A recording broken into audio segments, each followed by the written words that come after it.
Alors, mon nom est Jean-Jacques Langendorf. Je suis né avant-guerre, donc en 1938, près de Genève, et j'ai fait une carrière d'historien militaire, d'archéologue et de romancier. Donc, d'une part, j'ai écrit des bouquins très nombreux sur la pensée militaire.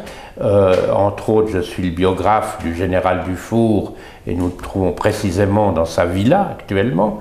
Je suis aussi le biographe du général Guisan, qui a commandé l'armée helvétique durant la Seconde Guerre mondiale, et je suis le biographe du général vaudois Jomini, qui a été un des grands penseurs militaires du XIXe siècle. Nous sommes aujourd'hui en présence de Jean-Jacques Langendorf pour parler un petit peu de l'initiative du GSSA.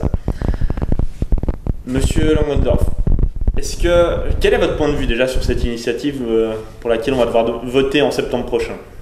Eh bien, écoutez, ma première réaction, c'est que peut-être, à force de répéter ce genre d'initiative, c'est quand même la troisième, je crois, sur une époque, sur une vingtaine d'années, on finira peut-être par obtenir quelque chose.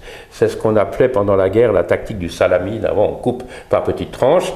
Alors, le GSSA s'est aperçu que dans les premières initiatives, il avait fait une erreur parce que la radicalité était trop grande. C'était oui ou non. On supprime l'armée ou bien on la maintient. Alors là, plus subtilement, on a introduit une alternative qui serait un service volontaire, ou une armée professionnelle. Donc là, il y a une légère modification, mais moi je pense qu'une armée professionnelle n'est pas souhaitable parce que c'est une armée, d'ailleurs toute la gauche traditionnellement était contre les armées professionnelles, ça va être une armée de soudards, entre guillemets, d'un État dans l'État, une caste qui va se former, c'est la première chose, une caste qui va coûter extrêmement cher parce que vous avez, après 40 ans, le type il ne peut plus être soldat, c'est clair, et on ne peut plus crapahuter dans un marécage ou sur un glacier à 45 ans, ça ne va pas. Donc, il y aura des rentes ou des retraites à payer à partir disons de 45 ans. Et je vous prends l'exemple belge, ils ont réduit à 35 000 hommes, ils ont peine à trouver plus. Eh bien, ces 35 000 hommes, sans armes lourdes, sans rien du tout, c'est une armée légère, coûtent 4 milliards d'euros par année. Parce qu'il y a les assurances, parce qu'il y a les retraites, etc. Donc, c'est très cher.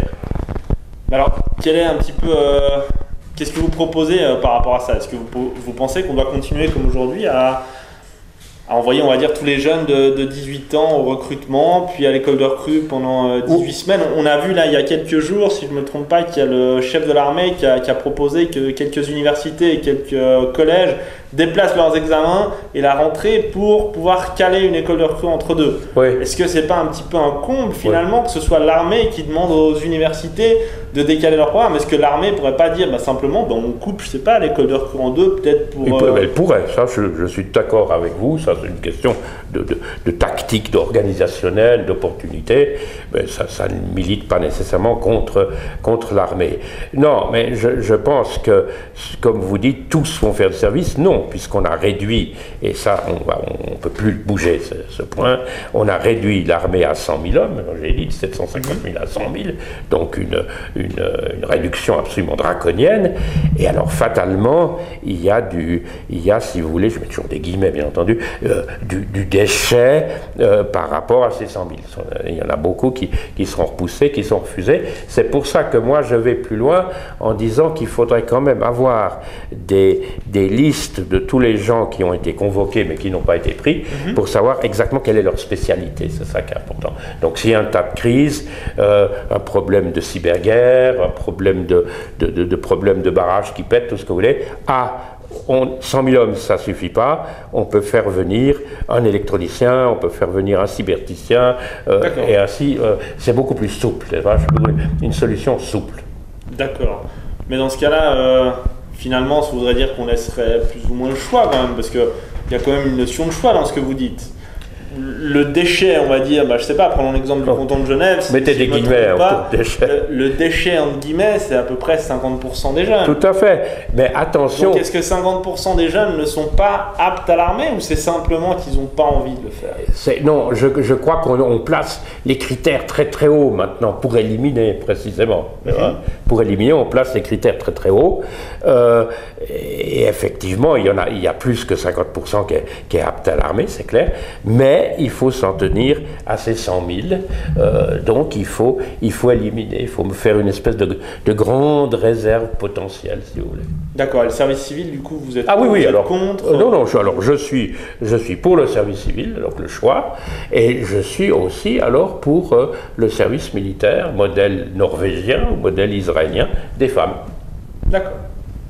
Ça, c'est un autre débat. C'est un autre débat. On ne va pas aborder ici. Mais pour mettre l'église au milieu du village, comme disaient les Alémaniques, je ne vois pas pourquoi les femmes ne feraient pas de service militaire. Alors, ce qui va, vous me direz, nous poser un problème, dans la mesure où il y aura encore un afflux plus grand de recrues et une surproduction de recrues dans ce cas-là.